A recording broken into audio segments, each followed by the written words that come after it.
వాక్యమును ప్రకటించుము, సమయమందును అసమయమందును ప్రయాసపడుము, సంపూర్ణమైన దీర్ఘశాంతముతో ఉపదేశించుచు ఖండించుము, గద్దించుము, బుద్ధి చెప్పుము.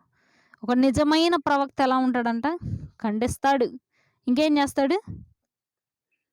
సంపూర్ణమైనది అంటే విషయాలు, దేవుడు గురించినటువంటి విషయాలన్నీ కూడా పూర్తిగా వివరిస్తాడు. అదీ కాక ఎవరైనా తప్పు చేస్తే సంఘంలో ఖచ్చితంగా ఖండిస్తాడు, గద్దిస్తాడు. తప్పు చేస్తే దాన్ని వెనకేసుకొని రాడు. ఎవరు? ఈ యొక్క నిజమైన ప్రవక్త. ఏం చేయడు? వెనకేసుకొని రాడు. వాళ్ళని ఖచ్చితంగా వాళ్ళ మనసు గాయపడినప్పటికీ కూడా వాక్యం ఉన్నదున్నట్టుగా ప్రచారం చేస్తాడు. తర్వాత గద్దిస్తాడు. ఎలాగైతే తండ్రి తన బిడ్డలను గద్దిస్తాడో పాపము చేయకుండా ఉండటానికి.